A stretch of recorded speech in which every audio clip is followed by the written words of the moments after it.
Have you ever really thought about what happens in those few milliseconds after you hit send? I mean, how does an email or a photo find its way from your device, through this crazy maze of global networks, to land on the exact right screen, maybe halfway across the world? Well, today, we're going to pull back the curtain on the internet's invisible, high-speed postal service.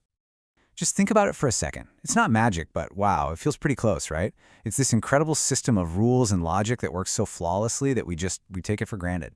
So, how does it all really work? Let's dive in and break it down.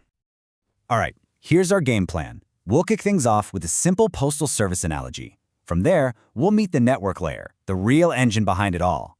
Then we'll dig into the rules of the road it follows, meet some of its key teammates, and finally, we'll look at its incredible strengths and, yep, even its weaknesses. To get our heads around this super complex digital system, let's start with something we all get: mailing an actual physical letter. The basic ideas are, believe it or not, surprisingly similar. A physical letter needs a to address, a from address, and of course, the letter itself.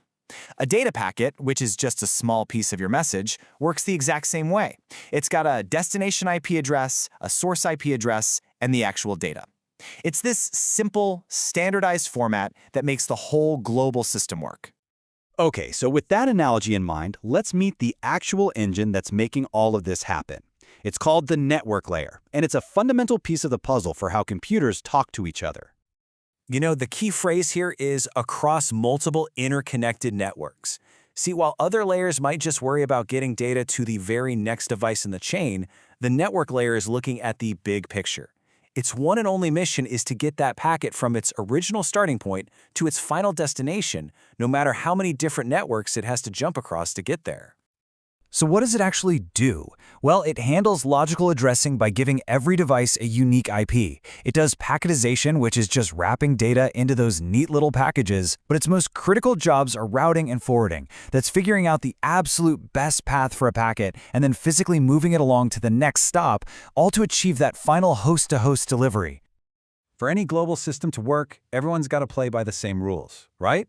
In the network layer, that official rulebook is called the Internet Protocol, or, as we all know it, IP.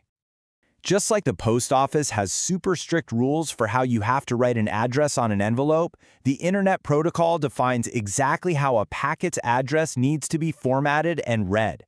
It's the universal language that all network devices speak so that our data doesn't get lost in the mail. And this right here, this is the absolute heart of the whole system.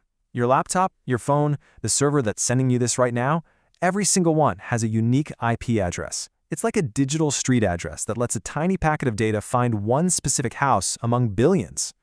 The thing is, the original protocol, IPv4, was created way back in 1983, and they just had no idea how many devices we'd end up connecting.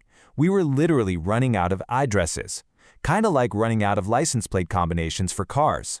The solution is IPv6, which gives us a mind-bogglingly huge number of new addresses, enough to power the internet for a long, long time. So let's follow a packet on its incredible journey. First, an IP header gets stamped on, with the to and from addresses. Then, routers all along the way act like little postal hubs. They look at that address and figure out the best next hop. The packet zips along like this, hop by hop from one router to the next, until it finally lands at the right destination.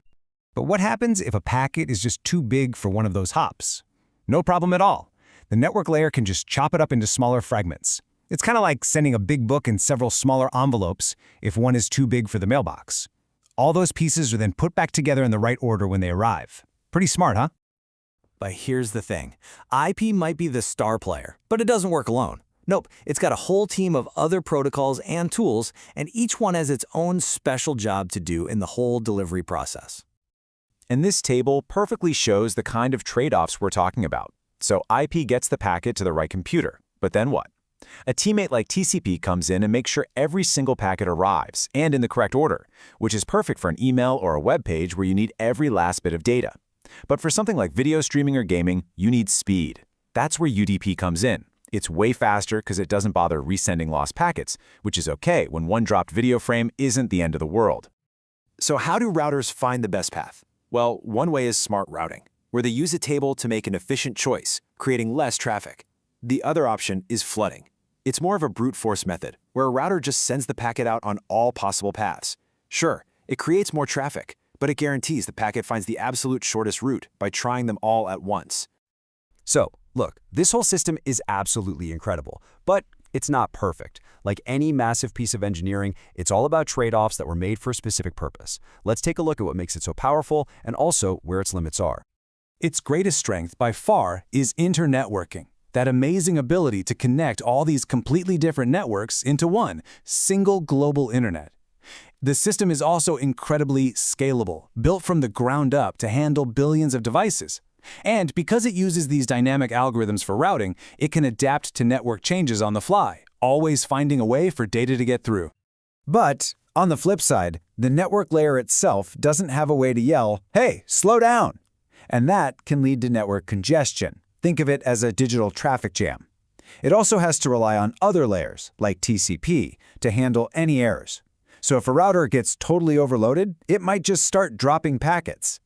That right there, that's the exact moment your video call freezes up, your game starts to lag, or a web page just seems to hang forever. It's a system designed for resilience, not for guaranteed perfection. So when you boil it all down, what's the big takeaway? The network layer, powered by the Internet Protocol, is that invisible, rule-based postal service that makes our entire connected world a reality. It takes our digital messages, wraps them up, addresses them, and finds the best route across the entire planet, all in the blink of an eye. But that leaves us with one big final question. The internet we have today is a completely different beast than the one this system was designed for. As we connect billions more devices, everything from smart toasters to incredibly powerful AI systems, how will this fundamental postal service need to change and evolve to handle the sheer volume and speed of our future? That is the huge challenge waiting for the next generation of network engineers. Thanks for watching.